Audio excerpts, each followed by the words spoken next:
Hi guys, welcome back to my channel. I'm glad you're back for a brand new video. This week we're going to make a chicken soup with vegetables. This recipe always made me better. Every time I was sick when I was little, my mom would give me this dish. Every time I had like a fever or like a common cold or anything, she would give me this and I was just the happiest girl. So today I'm going to share my recipe with you guys. Now that the hot weather is going away and fall and winter are coming, these are good dishes for that because they can keep you warm. Since the caldo is hot, it's going to keep you warm inside when you eat it. From the vegetables that you see here, you can either take or add any vegetables that you want. But before we get started with this week's recipe, let me just remind you to please subscribe to my channel. Give this video a big thumbs up if you liked it. It really helps me out. And for today's ingredients for our recipe, it's going to be, I have chicken drums and chicken thighs, 4 of each, 3 garlic cloves and a piece of onion, 2 corns, between 3 and 6 carrots, 2 chayotes, 2 squash, 2 potatoes,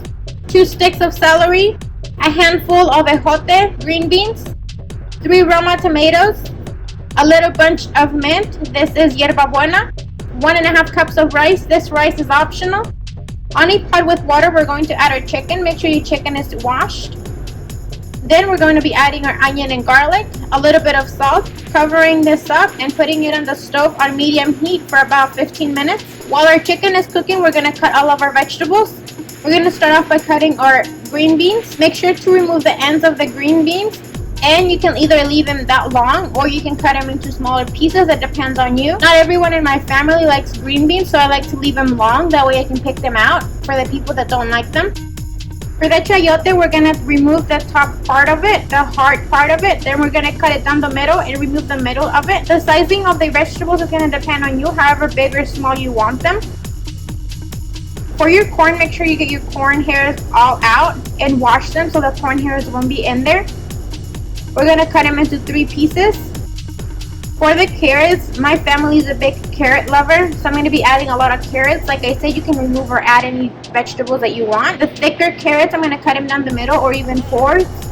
The smaller carrots, I'm just going to leave them on the stick. For your potatoes, you can either peel them or put them on the skin. I'm just going to put them on the skin. I'm not going to do anything special with them. Same with our squash. I'm just going to cut it down the middle, cut it into 4ths each side. For the squash, you don't want to cut it too small because since that cooks fast and you don't know exactly how long your squash is going to be in there, it might dissolve. So you want to cut those a little bit bigger. Celery is optional. Not a lot of people like to add celery to their caldo, but it does give it that little bit of freshness to it. Like I said, if you guys don't like it, you can just add the whole celery stick in there to give it flavor and then remove it out. And now that we have all of our vegetables cut, let's move on to our salsa that we're going to be adding into it.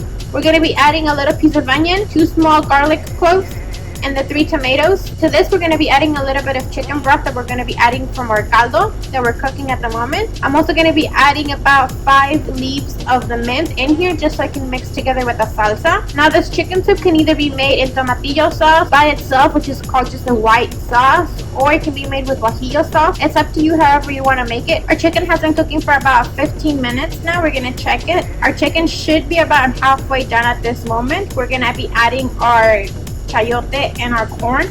Those are the things that take the longest for it to cook, so we're going to be adding them first. As you can see, I still have the onion and the garlic in here. I'm going to keep them in there until I'm ready to take them out. We're going to close this back up, and about 5 minutes later we're going to check on them. 5 minutes later, and I'm going to check on my vegetables. If you can poke through the chayote just a little bit, it doesn't even have to be cooked. You want to add your carrots and your potatoes at that time because those also take a little bit longer to cook.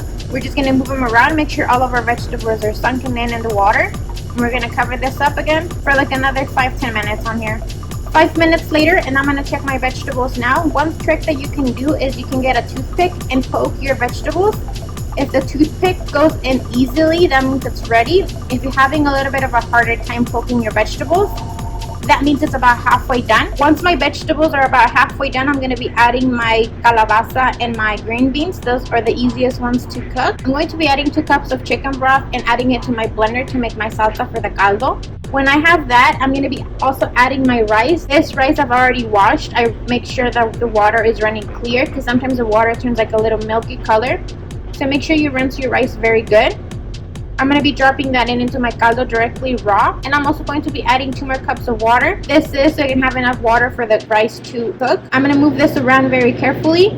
Make sure my vegetables are still about halfway done. Covering this back up again, and I'm going to blend my sauce. About 5 minutes later, I'm going to add my sauce into my pot. I'm going to get about another half cup of water and shaking my blender and adding a little bit of water into my caldo as well, just to make sure I don't have any leftover sauce in the blender. I'm going to move this very good, and again, I'm going to check on my vegetables. You want to make sure you keep checking on your vegetables so they won't overcook. Also on your rice, make sure your rice is fully cooked on here. We're going to cover this, and this has about 10 more minutes to go. About 10 minutes later, we're going to check our food at this time.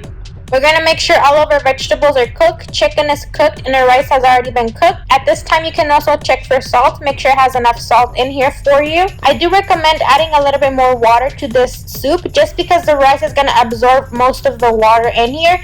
If you don't mind your chicken soup being a little bit on the drier side, just keep it the way it is. It's up to you however much water you want to use or not. We just want to make sure all of our vegetables, chicken, and rice is cooked. We're also going to remove the onion from this. We're also going to remove the onion and the garlic from our caldo. I like to use the piece of onion that holds everything together. That way it's easier to remove it. And we're going to be adding our mint. I'm only going to be using about 3 stems of the mint, the yerba buena.